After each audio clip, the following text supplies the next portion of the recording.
Hey, what is going on, guys? It's the Mitzi here. Today I'm going to be doing a frame-by-frame analysis of a scene from The Queen's Corgi. This is the scene where Donald Trump and the First Lady visits Buckingham Palace. This is when they first arrive, and it opens this scene, right? It begins with a shot of the four corgis. This shot is very slow, if you see here.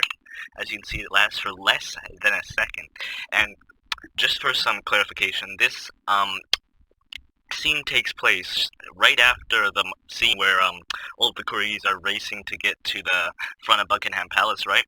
And Charlie, right here, we got. Let's look at the characters. We got Rex, Charlie, Margaret. I can't really say that name, and Nelson. I didn't remember their names for my frame-by-frame analysis of the trailer, but I know them now, and you can verify it by watching the movie for yourself. So anyway, we got our four corgis here, and if you'll notice, Rex is looking over at these two. Charlie's here with a face. He's like, he made a joke saying it's them. You know, they're trying to figure out who made all that ruckus, right? Because they made a loud bang before they got here, so everyone's kind of like, wait, who made that noise? So Charlie just says it's them, right? He blames them, which I find quite interesting. If anything, I feel like he would blame Rex. I feel like his character would do that. So I wonder why he blamed these two. Quite odd. Maybe he's trying to build some distrust between all the corgis, you know, so he gets top dog, right? But it's not like the humans can actually hear what he's saying. So whatever the reason for him saying that is, it doesn't matter. So the next scene right here, we got the butler, and he's opening the door to Donald Trump. We can see, look at this reflection though. We got the Buckingham Palace reflected right in the window right here. We also got this thing right here. I can't tell what that is exactly. Maybe it's a building in the distance. Maybe it's a little Easter egg, you know, a little minor character. We get our first shot of Trump, and we can also see inside the car a little bit. As you can tell, there's it's the inside of a car, right? Interestingly enough, we can't see anything else in the car. You know, there's not like some passenger or you know, people keep random things in cars, right? So this is a very clean car, and it really helps build the character that Donald Trump is. You know, he's very organized. He likes to keep his hair straight. He never has interesting hairdos, right? So here we get our first full shot of Donald Trump. Again, the tie, I've talked about the tie. It's basically, it's representative, it's representing how, right there, as you can see, it's covering his unmentionables, right? So in the later part of the movie, he gets a bit in right there. So the tie is kind of hinting towards him being very protective of this area. So once it gets violated, that's the last straw, and he gets out of there. And just, I can't help but admire the reflection of this movie. You can't tell me the animation is bad. Here we are. He says, "Here we are." Again, take close notes of every single line that every character says. He says, "Here we are," right? He's referring to multiple people. He's not the only one there. So this is just a clever way of telling the audience that more people are going to come out of the car. It's really genius, anything. And we also get our first shot of his phone, which we'll see more of in just a second. Okay, let's go back. Okay, so as you can see here, I still can't really tell what exactly is on his phone, but you can actually make out that that is the camera right there. That is 100% the camera. Again, he's covering something up right there. Not quite sure what it is. And, oh, do you see that? His belt. It's kind of like it's kind of pinkish, reddish, or it's a weird, interesting color. That's probably some, like, rare metal, but anyway. He says, "Here we are," and we cut to see that the Queen and Phillips are actually standing in front of the corgis, and Charlie is still making that same face, and Rex is still looking over at these two, because this is only like 2 seconds, right? But these characters have stopped looking over at these two, and they've slightly turned over. Again, he's kind of peeking past the Queen's right leg right here. We also see some of the royal guards standing in a nice line. There's some more over here that we can't see yet. We also see some lanterns. Again, it's really just attention to detail. We also see there's a candelabra right here that is lit up, because again, it's a special occasion, so they have to make everything look very fancy. Again, this takes place during winter, so that is why there's these little white snowflake, or just little bits of snow on top of this bush here. And then Phillips actually is holding a smile, something he rarely does in the movie. Again, he's very tired. He, he's been annoyed by Rex for ever since they got him, right? So he's kind of on edge all the time, But the Queen, she looks very calm. Again, he kind of has his hands behind him, but she has her hands in front. A very interesting attention to detail, because he puts his hands behind, right? He's protecting his back. She's protecting her front. I think that's kind of what they're going for. I don't know why he would protect his back. Maybe he does. Oh, this might just be hinting towards his distrust for the Corgis. Again, he could be protecting. He doesn't want to get bit by them. I don't think they would do that. I don't think that's really they're the kind of characters that they are. But she's way more laid back. She doesn't really mind them being behind her. She's fine with it. As you can see, she slightly raises her hand while she's talking. And if you pay attention, look at Rex. He turns over to face Donald Trump, because they're both sort of taking everything in, right? Nice to see you, Mr. President. How nice to see you, Mr. President. Again, a very nice way to greet Mr. President here. Again, they do not refer to him as Donald Trump, so technically, this isn't actually Donald Trump. We see he's still standing there. His eyes are closed, if you've been paying attention. He's got one hand on his buttocks, and white gloves. I love white gloves. And Donald Trump, we're about to see more of his phone. Again, it's still kind of hard to tell what that is. Maybe it's an eagle. If you can really see what it is, please let me know. Again, I can't really tell. It's pretty hard to tell. But Donald Trump, he takes some pictures. He aims it right at first, right? He takes one picture. A second picture, looking further right. He brings it up.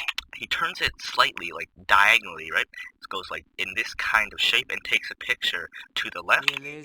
He uses the phone. Again, he's not very formal. He sort of points the phone at her. He doesn't have a very formal manner compared to the Queen, Phillips, and even the Corgis, besides from Rex, right? Because he's a little rascal. So let's just get this full camera taken. Again, one picture, two pictures. He takes 3 pictures, again with all of these frees. You had free lights in the pound, free of something else. There's lots of frees going on. A very interesting number that they chose. Fantastic place you got here, Liz.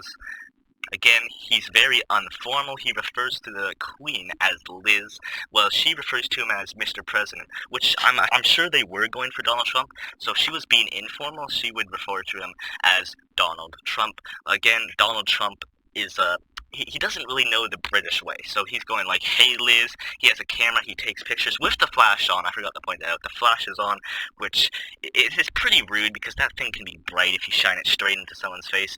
And he takes 3, right? I really wonder what he takes pictures of, because there's something of significance over here that he had to take 2, but, it probably wasn't as significant over here, because he only took 1. So here is our first shot. So if you pay attention, Donald Trump was sitting right there. So I'm assuming that the First Lady, or Melania, I don't know how to say that name. Sorry, I got that completely wrong, guys. It's right here, if you want to figure it out. She was sitting to the right of Donald Trump. So Donald Trump's just absolute size was just blocking her completely. And our first shot of Mitzi. That's right, guys. This dog is named Mitzi. I don't know if I can legally claim copyrights on that. Please let me know if I can. It is spelt differently though, so I will give them that. But anyway, oh my god, look at these reflections. So this is our first shot of Mitzi. If you pay attention, unlike the Corgis, she is wearing clothes, which is quite an interesting choice. I wonder if there's something hidden underneath that jacket, I guess you would call it. I think it's a jacket, it might not be. So it's kind of like they're hiding something underneath. And if you pay attention, this is practically the same color as her, what would you call this? A jumper, I guess. So it's kind of the same as her jumper, but she has some strange, can't really tell what it is, because again, Mitzi's ears are sort of blocking it. Mitzi is actually looking away from all of the other Corgis. She kind of looks like she's in a sleeping position, right? So maybe on the way to Buckingham Palace, she was sleeping. It's just attention to detail that just makes this movie so much better. It's so, how do you say, understated? It's so, how do you say understated? I'm not quite sure what she is referencing. Let me just make sure we understand what that word means. Presented or expressed in a subtle and effective way. So I don't really know if she's referring to Buckingham Palace or all of the decorations that they set up, but she's saying that Buckingham Palace is understated. I don't know why she says that. A very interesting line to say. Maybe it will come again in the sequel, which I know there will be a sequel, because if there's not a sequel, I can't exist anymore. But if you... Anyway, so Mitzi starts actually, facing. She looks very sleepy in the shot, so I'm assuming that she just wore up. And if you look at her face, you can tell she's kind of like those people who have the squirrel lady. Do you know the squirrel lady? She has a squirrel, and literally her whole world revolves around that squirrel. The house is around the squirrel. She has the squirrel in costumes, makeup. It's crazy. So I wonder if that's kind of what they were going for here. I'm assuming it was. It's it really kind of actually makes you feel bad for Mitzi, right? Because there was a game. I can't remember the exact name. Palm Gets Wi-Fi. I'm pretty sure that's what the name was. And basically in it, a dog, I can't remember what breed of dog, basically their house burns down and two of this owner's dogs die and they go to heaven. It's actually kind of, emotional. So they go to heaven and one of the dogs there actually says, there are no bad dogs because all dogs go to heaven. Something along those lines. And the reason for all dogs, there's no such thing as bad dogs and they all go to heaven, is because the only thing that makes a dog the way they are is their upbringing. Does that make sense? So if we go off that logic, we'll get into other characters a bit further into the scene, but if we go off that logic for Mitzi, she probably has been living like even more spoiled than Rex. But unlike Rex, who got... Yeah, he was spoiled, right? But he got this love and attention. But Mitzi, she doesn't have any other corgis to sort of bond with, to sort of make friends with. She's been living with these humans her whole life. So if you actually pay attention, she's like wearing makeup, and you see some... I don't know what you call that. You probably... You know what I'm talking about. She's wearing a lot of makeup. So she's way more human than anyone else. So that's kind of why she's like this. They probably got her while she was a young pup, and then they raised her like a human, right? Maybe they don't know how to raise dogs. Maybe we'll actually see more of her character in the sequel. I hope the sequel is like 5 hours long because there's so many things that can be like built upon. We can have, of course, we'll have Rex's character as the main character, and Wanda and the Pound Dogs. But I hope we see more from the corgis. Charlie, maybe even Mitzi. I don't think they need to bring Mitzi back. Well, actually, they might because, spoiler alert, at the end of this movie, Charlie gets sent away to America, which is really interesting. I actually kind of felt bad for him at the end there, because he just wanted attention, right? And of course, he went a little bit too far. He tried to kill Rex. It's a bit too far, but you can't, actually, we're gonna focus on Mitzi here first. Stated. So, we'll get back into Charlie's character a little bit later. Sorry about that. I went on a bit of, anyway, so we have, oh my god, I just can't, look at the animation, look at the reflections, look at the fur, the fluff, look at their mouths, everything about them is so detailed. Look at their noses, alright? Those are hyper-realistic. I don't know what you're talking about. So, it cuts to a scene of Rex and Charlie. Again, they sort of frame it in a way so it's only Rex and Charlie in this frame, because again, at this point in the movie, or at least Rex considers Charlie to be their best friend. I don't know if Charlie actually considers Rex to be his best friend. Maybe he does, and I'll get into it later because there's a line that sort of hints towards Charlie's true nature if you pay attention. Boy, that cool. Did you pay attention to that? Boy, that... Let's go back a bit. So, do you see that? Rex's eyes, we're gonna slow it down. We're gonna slow it down. Understated. Alright. Look at his eyes. That was such a small little detail. There's there's so much detail in this movie that I don't understand how people can. I think it's because most average viewers are so brain dead that they can't actually appreciate the art that this film is.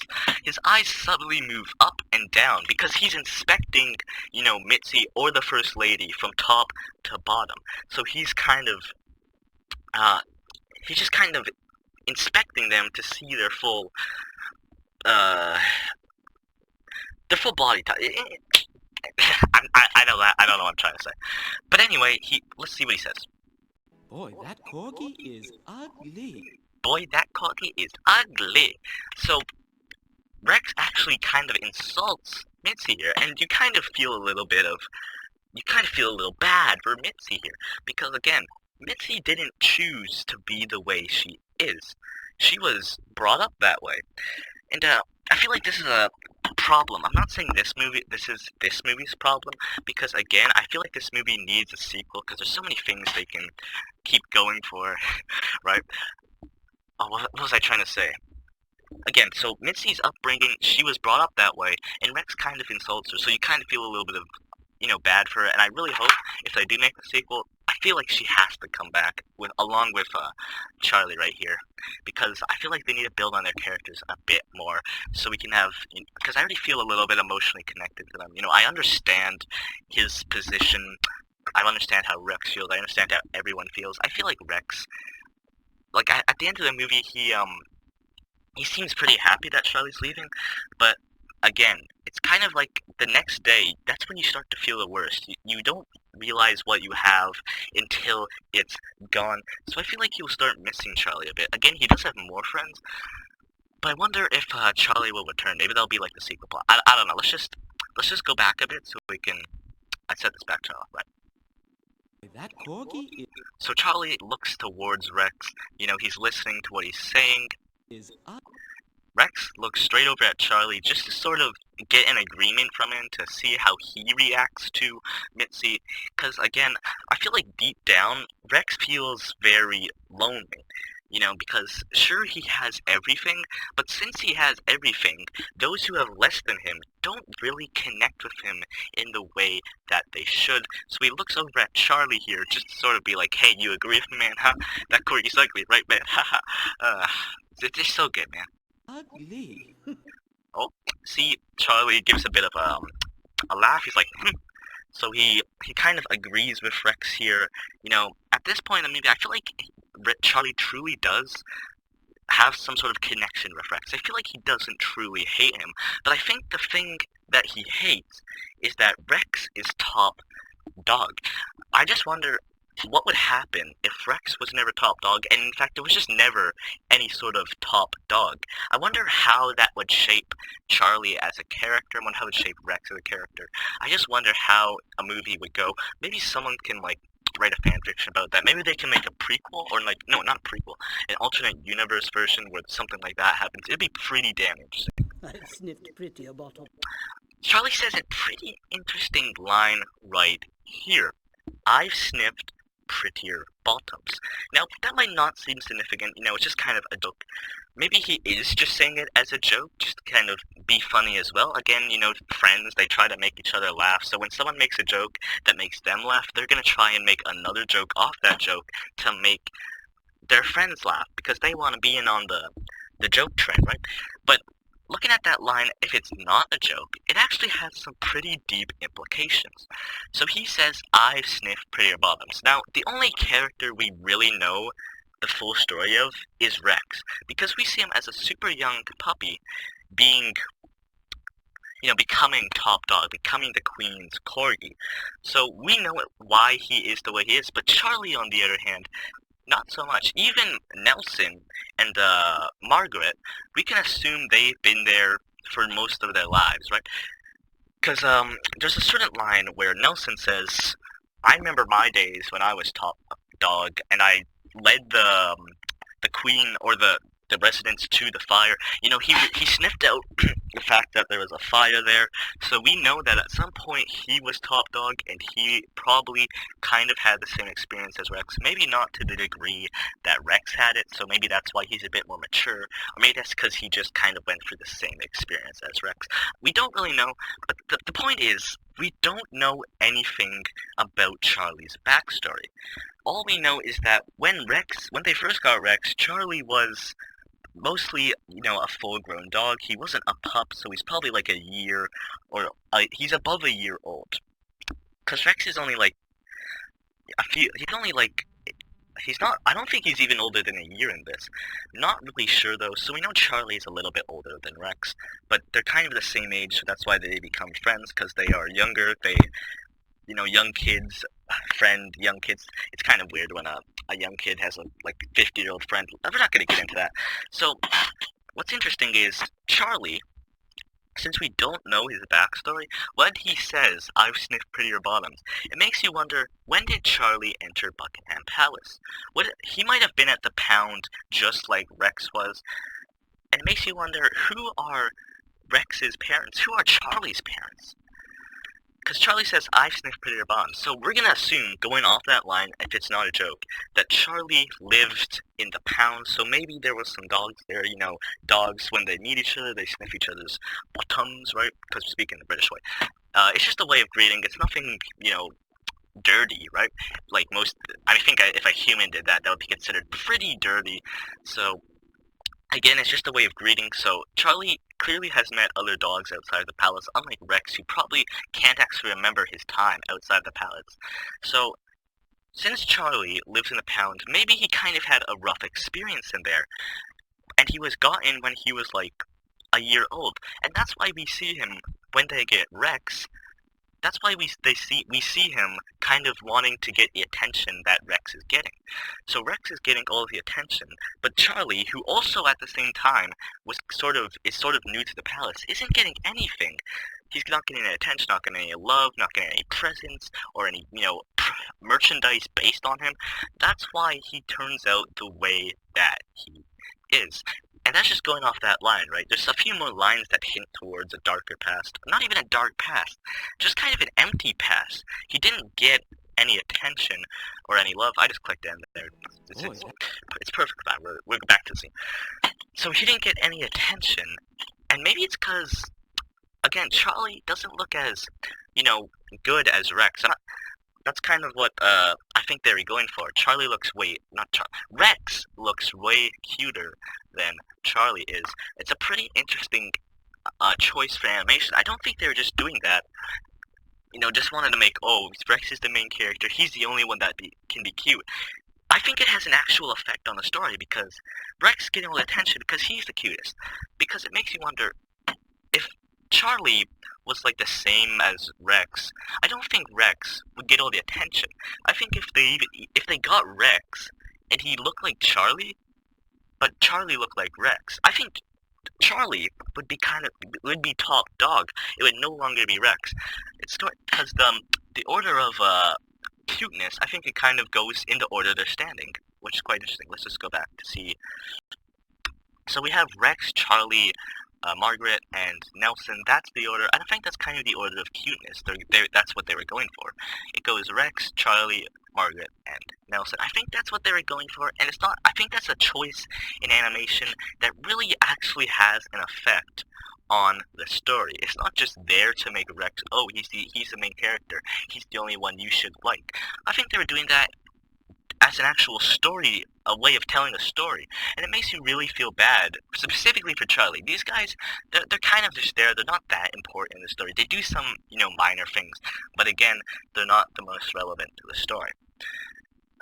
So we can get more into Charlie's character a few more seconds into this. Boy, that Corgi is ugly. I've sniffed prettier bottoms. I've sniffed prettier bottoms, and it transitions to another frame where Mitzi here is, she kind of looks at the palace if disgust from inside out. That's kind of the feeling she's feeling right now. I don't think she enjoys the look of the palace that much. I think that's kind of what they're going for. Maybe she's just kind of investigating the palace, kind of looking it down, uh, just seeing what it looks like. Or again, she could just find it boring, which really helps establish what kind of character she is, and really ties back to her backstory. Pity the poor chap who ends up with that creature. Pretty pity the poor chap that winds up with that creature, is what Nelson here says. So this is an interesting line, because we'll see at the end of this scene that he doesn't actually stick to what he said here. We'll get into that later, but it really kind of helps build his character. He might be kind of a stoic, right? He doesn't really show that much emotion. He's very serious, but he does probably, care for the other corgis. He doesn't show it that much. Again, his eyebrows really help solidify what kind of character is. And we'll see Margaret here say an interesting line. It's exactly an oil painting yourself, Nelson. Not exactly an oil painting yourself, Nelson. I'll translate that to you non-British people. Not exactly attractive yourself, Nelson, is kind of what they were saying. Not exactly beautiful, not exactly cute. That's kind of what she was saying. So she's kind of mocking him in a way. He kind of looks over like, did you seriously just say that to me? That's kind of the face, that's kind of the implications I'm getting from his face. So maybe since he kind of looks the way he is, he also was not really the most popular. He was top dog, but maybe she came in at like the same time, and she kind of made fun of him this entire time. So that's why he is the way he is. He's very serious, because even though he was top dog, he could have only been top dog because he was literally the only dog, right? And that's why he was passed on to Rex. And so he doesn't really like Rex. And oh wait, interesting theory here. What if he doesn't really like Rex? Because, well, when Rex arrived, his top dog status was just taken away. Which makes you wonder, if he still was top dog during the time that they first got Rex, that also means that Charlie was completely ignored and never given top dog, even if he definitely looked more cute than this corgi right here. It's very, very interesting, and really does build more on his character and why he is the way that he is. Again, there is so much thought put into this movie, and I do not understand how people can say, oh, the story's so simplistic, it's so predictable. Maybe the main story is a bit predictable, I'll give you that, but there's so much deeper themes, hidden messages, lore, that you just glance over at first. You gloss over at first glance, that's the thing. Sorry about that. Anyway. Nelson. And There's another building in the background there. I just wanna... So Donald Trump walks up the stairs. Again, if you pay attention, he doesn't have very long legs compared to the First Lady here, who does kind of have, does have very long legs. So they're kind of opposites in a way. Donald Trump has a way more bigger upper torso, while she has her lower torso is far larger. Just an interesting design choice. If you look at Donald Trump's face here, he smiles the second he looks at the Queen. So I don't know why people say, oh, they're just portraying Donald Trump as some sort of Dumbo, some crazy maniac. I don't agree. He actually seems pretty damn nice in this film. Like, come on, we gotta get back to that smile. Nelson. Look at that bright, cheerful, happy smile. That is a man who understands that the Queen is of royalty. He has respect. Sure, he's a bit informal, but you can't tell me that you're some perfect British person who, sits with their legs crossed. They have their pinky up while they drink their British tea with a nice floral glass design. You can't tell me you're some perfectly formal person who never acts informal. That's kind of Donald Trump. Of course he acts informal, because that's what all Americans do. I'm not American, so I can say that. Actually, it's probably the opposite. I'm not American, so I shouldn't say that. It doesn't matter. Okay, so interesting choice here. He reaches out his hand for a handshake and lifts his foot up. I don't know why he lifts his foot up. It kind of actually looks like he's pointing it at the audience. He's kind of inviting the audience for not even a handshake, a foot shake. It really really interesting choice of animation. And again, it's really that attention to detail that helps build the movie. They could have just had him reach up his arm and that's it. But no, he lifts up his leg, his coat sort of it moves around a bit. It's fluid, it's smooth, it's nice to look at. That's really why I love this movie so much. Honor to meet He says, an honor to meet you, ma'am. And again, sure, he is being respectful in a way, but he's still a little bit, Donald Trump, if you pay attention here. an honor to He actually kind of doesn't really wait for the queen to lift her hand. She lifts it up very slow and tranquil-like, and he kind of forcefully grabs it. Not in like a forceful way. He doesn't really forcefully grab it, but he really doesn't, slowly reach in for that handshake. It's more of a grab. It really helps establish his character, and it's really that attention to detail that, again, just makes this movie to meet you, ma'am. an honor to meet you, ma'am. So he is still being respectful. Royal selfie. Royal selfie. So this movie is very, very hip. It's not outdated like people say it is. Like, seriously, outdated. Get real. He takes a real selfie, and that's not like even that rude in a way. It's a selfie. People do it all the time. And if you met the queen, I guarantee you the first thing you do is reach in for a handshake, twirl her around the second you grab that hand, and then go to her side and pull out your phone and take a selfie. You can't tell me that isn't what you wouldn't do. That is the first thing you would think of doing the second you follow up the queen and, meeting her. So she looks sort of surprised. He's getting ready. He's preparing his face for the selfie. Cheesesteak. This line is extremely interesting. If you look up cheesesteaks right now, let's look up cheesesteaks. So, cheesesteaks are actually a real food item for those you didn't know. It's a sandwich, it's a sandwich, that's what it is. It's a cheesesteak sandwich. So Donald Trump saying cheesesteaks is a really interesting word for him to choose. And it really makes you wonder, why did he choose that word?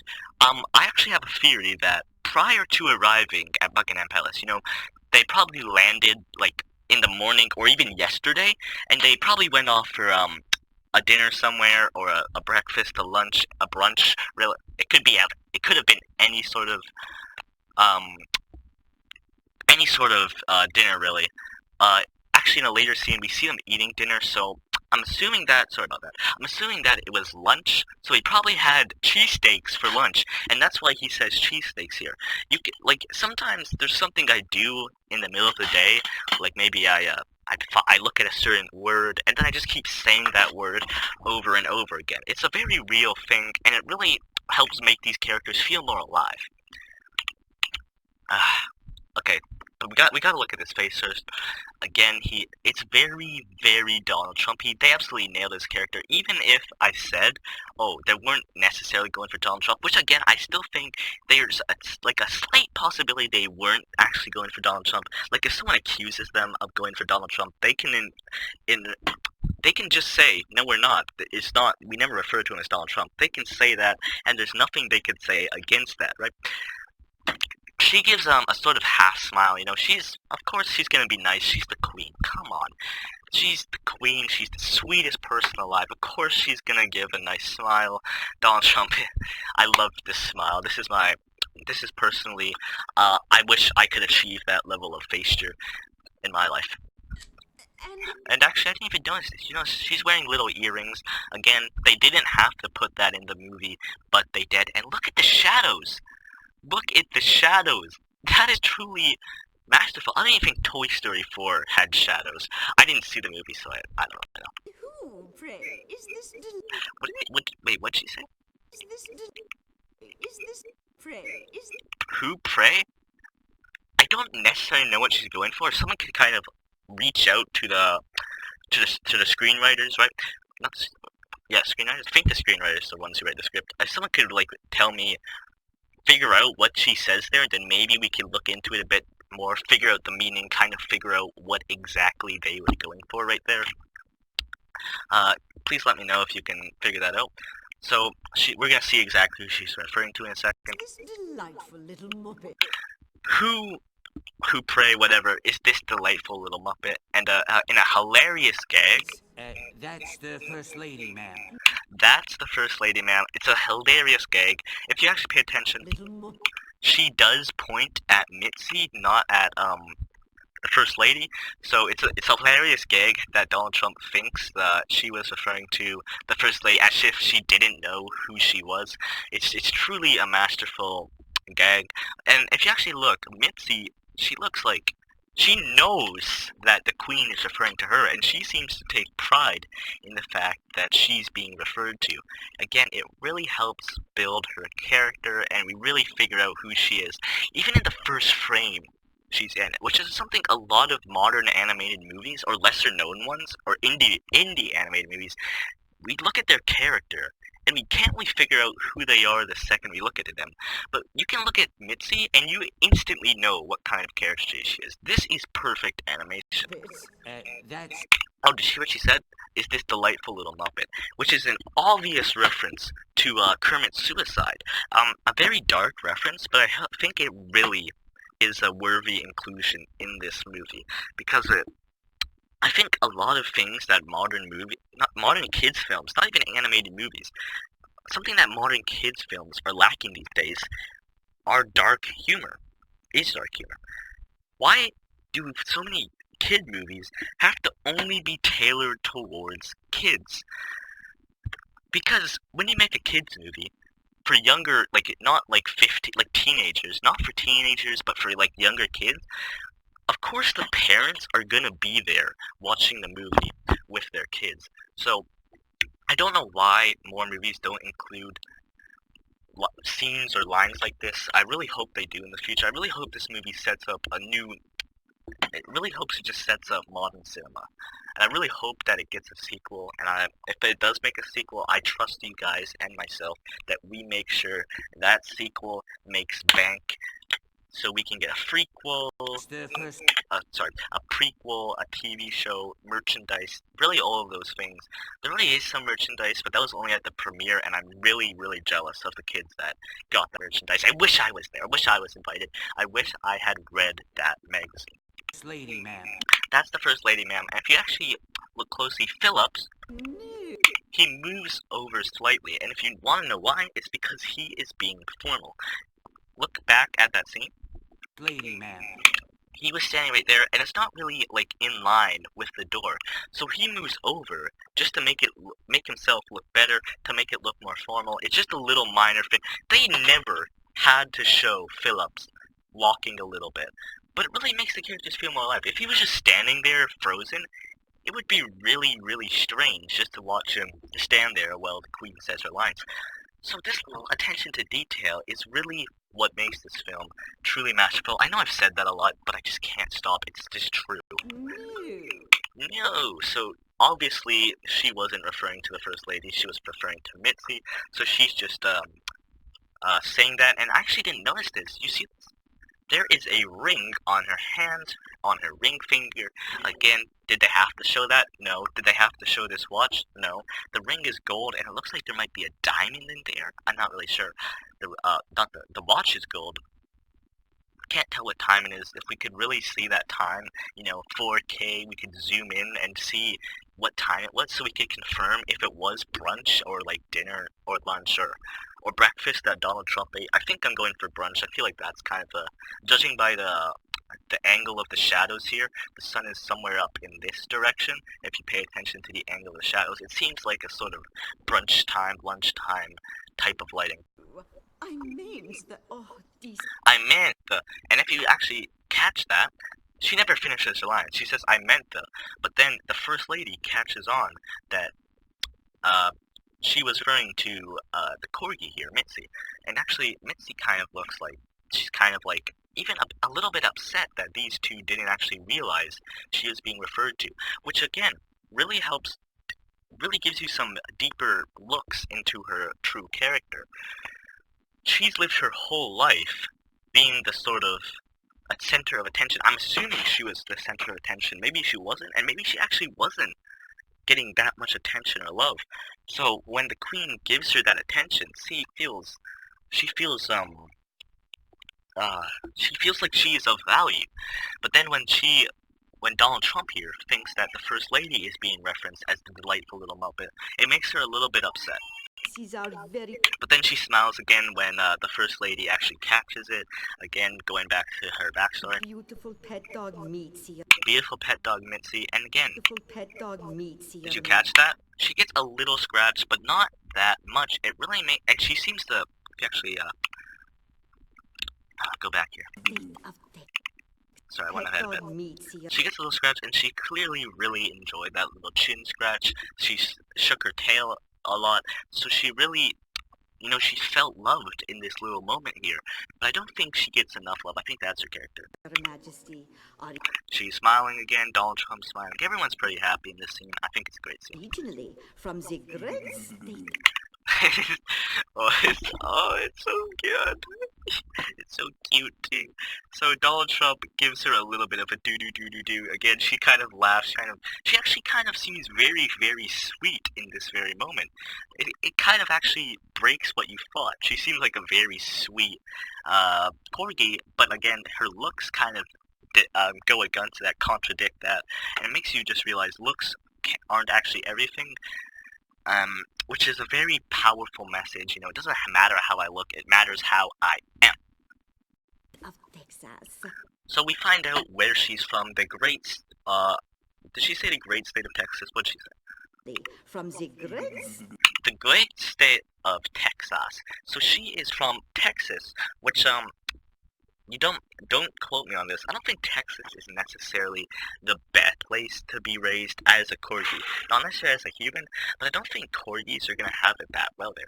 So maybe just like Charlie and Rex, she lived in the pound and she wasn't treated very well there. So that's kind of why she is the way she is.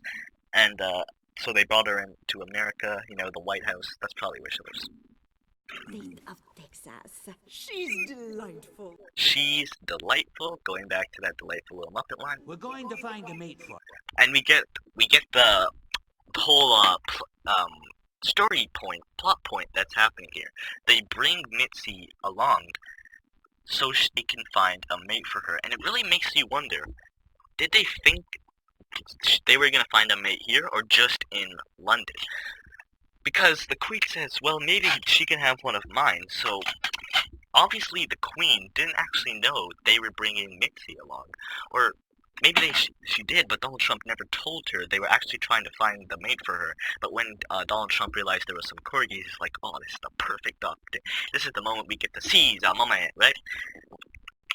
Only problem is sourcing the right dog. So we find out that Donald Trump actually had a problem in finding a mate for her. They want only the right dog. So maybe they actually, look at other corgis, or even other dogs, not necessarily corgis, because I don't think you have to be from the same, actually, yeah, that's a great message. You don't have to be from the same species same breed of dog, sorry, not species, it's a different thing, from the same breed to feel attraction to one, which is actually something that happens to Rex's character. He feels attracted to Wanda, and Wanda feels attracted back. She's not a gold digger, if that's what you believe. I can do like a character analysis just to prove it. We want only the best. We want only the best, so clearly Donald Trump doesn't want some washed up old dog on the side of the street. He wants only the best, which kind of goes against what happens with Rex. Rex finds one in the pound who has an abusive, I guess, not really an abusive boyfriend, just a very strict boyfriend who doesn't let her talk to any other dog, no other male dog. We don't know if she can talk to other female dogs, maybe not, maybe she can. We don't really know. So this moment where he says we want only the best, it really helps set up the fact that it doesn't matter if you're the best, if you're on the top. What matters is finding who's special to you and not to anyone else. Doesn't matter if people disagree with you, if people go against you, as long as you and that other person truly feel right together, then don't let anyone talk you out of it. The very best. The very best, he's going real deep into finding the right dog, right? He doesn't actually even say finding the right corgi. He says sourcing the right dog. So even though Trump doesn't seem to care what breed it is, which is interesting. Perhaps she might like one of mine. The match could help cement our special relationship. Sorry guys, I'm gonna drink because I'm gonna do a lot of talking in this next part.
Sorry about that guys. Let's just go back a bit so we can... Perhaps she might like one of mine. So, if you didn't pay attention, Donald Trump's trying to source a dog, right? So, the Queen offers that one of her 4 corgis are, I guess, free. Or maybe actually, no. Maybe she doesn't mind if Mitzi is attracted to the female one. Again, it's truly a heartwarming message. Doesn't matter who you are, doesn't matter where you come from, what breed you are, what breed you are. Doesn't matter who you are. What matters is what's inside. A beautiful, beautiful message. So many people look over because they don't actually care about, actually saying something positive. They just want to say something negative. So they look for something negative, and then they just take that way out of context and make it seem way worse than it actually is. The match could. As you pay attention here, he looks pretty, he actually is like, oh, no, not me, please not me. She kind of looks over, like, laughing, like, seriously, is this happening? We can't really see Rex or Charlie's reactions, because we do see them in the next shot. So again, they kind of take a second to react. They both look very, very surprised. Their ears are, like, way perked up. Their eyes go completely wide, and they look over at each other kind of like, oh, no, man, this isn't happening. Oh, no, please not me. So that's kind of what they were going for here while these two characters look over at each other. And we just let's get the full line of what the Queen says. She might like one of mine. The match could help cement our special relationship. The match could help cement our special relationship, I think, or relations. So, it makes me wonder what they mean by this special relationship. I don't really know the relationship between the Queen and Donald Trump in this film. So there's clearly a lot of backstory here and a lot of potential for like a prequel, not a sequel, right? Or even a sequel where Donald Trump revisits. Actually, it's always been making me wonder. I'm gonna go a little bit off frame here. I wonder if in the sequel, if they better make a sequel, right? In the sequel, I really hope that the story kind of starts with Donald Trump going back to Buckingham Palace. So Donald Trump returns to Buckingham Palace, and of course he's gonna bring Mitzi, and of course Charlie, who now lives with them. And that's really all my ideas. That's how far they go, because I don't want to really, ruin their sequel ideas, or kind of build up this idea for myself and then be disappointed if it's not exactly what I wanted. So I really just hope that's how it begins, or that happens sometime during the movie. So then of course Rex and Charlie, Rex really doesn't like Charlie, but of course the Queen doesn't actually know that Charlie was the one who betrayed Rex, and he is technically the top dog at that point. Well, that's really interesting. I'm gonna stop there. Let's just keep going. Look at Mitzi. She kind of actually looks like, based on the angle here, Rex is probably standing around right here. So Mitzi actually seems to already be taking a notice to Rex. She already wants to go to Rex, and I wonder if not only the reason for her going to Rex being that he's the the cutest is actually because he's top dog. He has the shiny bright white collar, golden collar, or whatever on his neck, and that's actually the reason. She just wants whatever has the most materialistic value, not just the looks or that. Of course, Rex kind of has both. He has he has the looks, he has the money, not the money, but the value, the materialistic value, not the actual, emotional value. That is what I think people should strive for. And looking at more characters in here, Phillips, he kind of looks up like, oh, come on! Why are we doing this? The Queen looks very, very happy. Again, she's very sweet. Donald Trump, it just looks like Donald Trump. And I don't know what the First Lady's doing. Wonderful idea. What a wonderful idea. Again, look at Mitzi's legs. She's very, very excited to get down and meet the other Corgis. Yeah. All right then, Mitzi. Grab some puppy. Now this line, I'm sure if you know Donald Trump and the things he said, I can guarantee you get what they're referencing here. And what I love about this reference is that it just goes to show how much thought they put into this character, which I'm just going to call Donald Trump from now on. They really actually did their research, and they didn't make up anything just to make him seem bad. Didn't make him, oh, I'm a complete idiot. No, it's a very honest portrayal. So I don't understand how people can criticize his portrayal here. The Queen, she, if you pay attention, Ooh. All right then. clearly she understands what Donald Trump's referring to here, but she doesn't really say anything against it because she isn't, super strict. Like, seriously, you said that. She may be super formal at times, but she's also very sweet. She's very open-minded, if that's, the learner profiles, if you know what those are. I'm sure you know what those are. I think we're all intellectuals here. Then. So, She says so, and if you actually look, she first looks at him, so, and then and just kind of looks over at Rex, like she already knows she's gonna go for Rex, but she just kind of wants to taunt the others first. It really makes me feel like she was bullied when she was younger, and that's why she's kind of bullying these, not really bullying, but just making fun of these other Corgis. Just kind of, make herself look better than what she actually is. what do we got here? What do we got here? She first looks over at Nelson. Too old. So she says too old, and you don't really know how old Nelson is. Maybe he's like 7, 8 years old. I don't know how old they were going for, but judging by the fact that Rex is only like like under a year old, we can assume he's probably he could even be like 5. Not necessarily that super old, but old enough. I feel like Charlie's probably more around the 1.5 year range. She's probably like 3 or 4. Again, you don't really know. Or maybe it's like 1, 2, 3, 4. We don't know how old she is. She's probably more around these two age. I really hope we can get like some, director's comments on that, what the actual ages of the Corgis are, just so we can help understand the character better. He kind of was like, ugh, seriously, you said that? And then he kind of actually looks angry. So it really ties back to him being kind of left in the shadows after Rex arrived. Maybe he actually kind of wanted Mitzi to like him, just because he is no longer the top dog. He's no longer getting attention, and maybe that's why he sort of holds a grudge against Rex. A girl. This one's a girl, so clearly she isn't open to being attracted to a girl.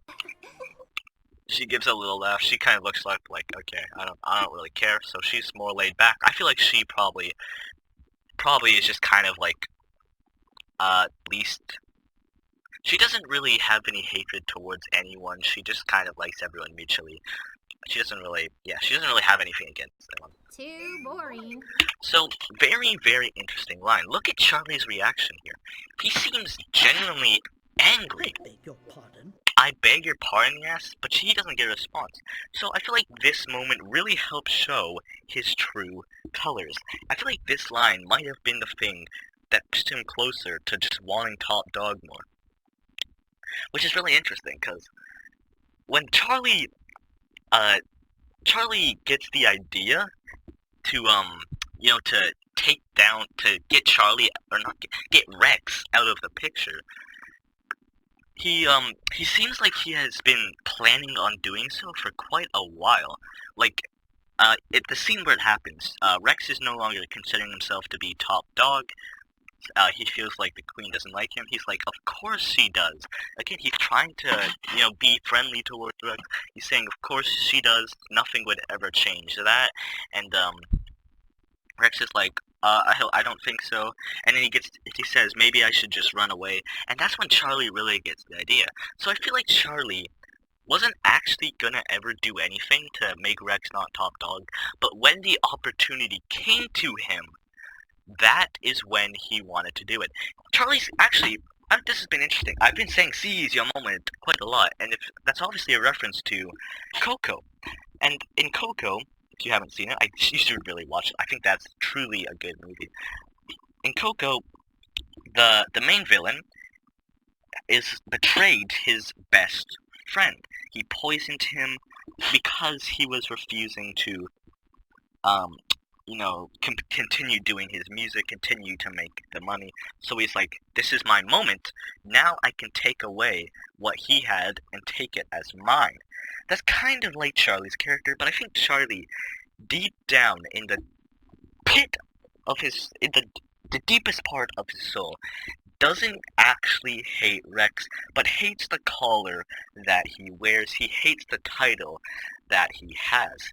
And it just he becomes so blinded by this anger and this, this feeling of loneliness that he doesn't get any attention, that Rex will always be in front of him, that he's always the shadow, is what causes him to, let's go to the message, hold on.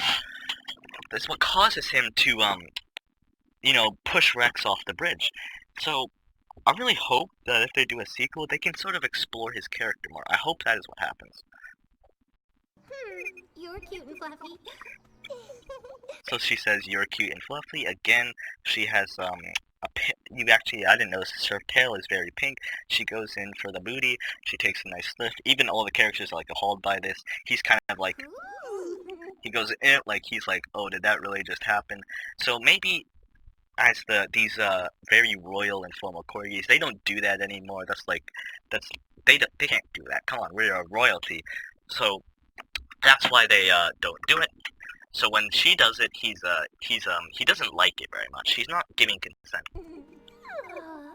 She makes a yeah, right? It's kind of like a cat purring. She goes, you'll do. She's kind of treating Rex like he's an object and not an actual living creature who has feelings, has ambitions, has dreams. She just sort of treats the four like they're objects, and they're kind of like choosing a character in a game. Like, who do you want to be your sidekick? Who do you want to be your character? That's kind of what it's like. So it really gives you a sense of how she's been brought up. Because, again, she probably didn't have any actual friends. Not necessarily not having friends, but not having, not corgi, just any sort of dog friends, any sort of animal friends. So she never could really learn what it is to have a true friend. So when she sees other corgis, she sort of treats them like objects. I think she has eye on this one. Oh, Rexy, you lucky boy. We found you a girlfriend. So the queen refers to, Mitzi here as Rex's girlfriend, and Rex clearly isn't very happy with that. If you actually notice, he's trying to push her away. He's saying, no, just stay away from me. Charlie at this point he just kind of seems surprised by the entire situation. They all seem very surprised by the situation. Girlfriend, the second she says that, he sort of, he goes down. He's kind of like, no, please, I don't want this, please, I just want to be your corgi. So this is like the character moment for Rex, when he realizes he can't control everything that happens. The world does not revolve around him. So at this very moment, he doesn't know what he should do. And if you, we'll get into it later, he asks Charlie for help. Take me, stud muffin. Take me, stud muffin. For those of you that do not know, a stud muffin is This is the direct definition off of Google. A man perceived as sexually attractive, typically one with well-developed muscles. Very, very interesting for Mitzi to say, because isn't actually really even the strongest, right? There's a scene from The Pound where he's like doing some punching, and he actually hurts himself just because he's never actually had to do anything. And if you actually look over at Charlie here, he kind of seems to be forming a little bit of a smile. So clearly Charlie is glad that he isn't chosen, but you feel like if Charlie was truly Rex's best friend, he would feel kind of bad for Rex. Or maybe at first he would kind of treat it as a joke, but later he would be like, okay, yeah, maybe this is going a little bit too far. I don't suppose we can have a recount.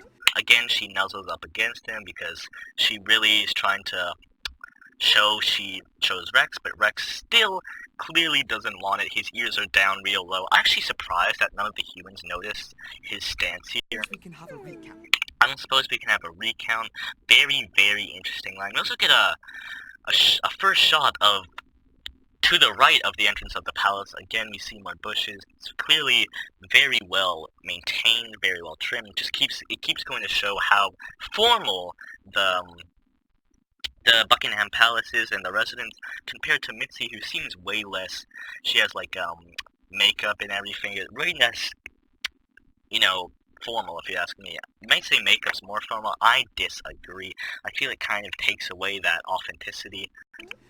Charlie, help! So he asks Charlie for help, and if you see, Margaret here is smiling. Clearly she's sort of the neutral Corgi. Charlie kind of looks over at her with a smug look like, yeah, it's not me, guys. Well, there you go, Rex. You always get everything, so there you go. You're the chosen one. That's basically what he says. That's what he's saying. And it just helps to show that Charlie clearly finds it amusing that Rex is finally sort of getting something he doesn't want. Because Rex always got everything that he wanted, and I guarantee Charlie never got anything he wanted. Of course, he probably got a lot more than most dogs, but he still didn't get as much as Rex, which is why he is the way he is. So when he sees that finally something goes wrong for Rex, he of course finds it amusing because he can finally understand, or he understands that Rex can finally understand what he's been feeling for this whole time. Apparently you're the Alright, so just ignoring what Charlie's saying for a second, look over at Nelson. Nelson gives a smile. And remember what he said earlier in this scene? I pity the poor chap who winds up with that creature. So he just contradicted himself. He clearly doesn't pity Rex. So it actually makes you feel bad for Rex. Because yeah, Rex has been spoiled, but it's not like he chose to be spoiled. It's like most children. Lots of children who are spoiled don't choose that to be that way. They didn't ask to be born into a rich family.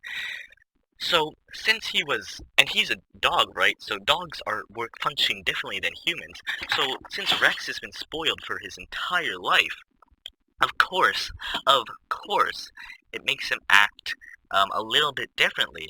He doesn't understand what to do when he finally has a problem, so he looks over to his, friends for help, but they don't even actually bother helping him. So it makes you wonder, has Rex actually really had true friends? And I really hope that in the sequel, they kind of show more bonds between them. Maybe Charlie and Rex can reconcile. I don't know how they would after Charlie literally attempted murder. I really hope they delve into that. I really, really hope they do. I hope they don't just discard Charlie forever. There's so much more potential for his character, and really understand why he is the way he is. But if we look back on Rex, as I was saying, you feel bad for Rex, because the second he has a problem and asks for help, no one helps him. So you understand why he always acts like a spoiled little brat, because once he doesn't get help, that's kind of when he finally starts changing, for the better. But again, you do feel bad for Rex in this moment, and if you don't, you're just a psychopath. Like, I don't say, a sociopath, not a psychopath. Apparently, you're the chosen one. Apparently you're the chosen one. Again, going back to Charlie never getting anything he wanted, never getting anything or any attention. So once Rex gets the attention, he jokes out at, "Oh, you're the chosen one, haha, you're getting everything." But of course, he probably doesn't truly feel that way. He wants to be the chosen one, but he never has the moment to show that he can be the chosen one or he is the chosen one, right? And it's not until he can finally get rid of Rex out of the picture that he's like, I'm the chosen one now. And well, actually, these characters do get some character development. They start missing Rex once Charlie takes over. It's a really sweet moment. It's really deep emotionally, and I feel like people just look over that. And so that's it, guys. Please let me know what you thought. Please let me know if there's any more scenes you want me to break down. It's a bit. My mouth is a bit dry right now. My door just opened. So sorry about that. My mouth is a bit dry right now, so I haven't been really able to keep talking for that long, which is why I keep, like pausing in my words. I grabbed a drink, but it is hard to get all of my ideas out. So if you have any more scenes, please let me know down in the comments. And that's it, guys. I'll see you next time.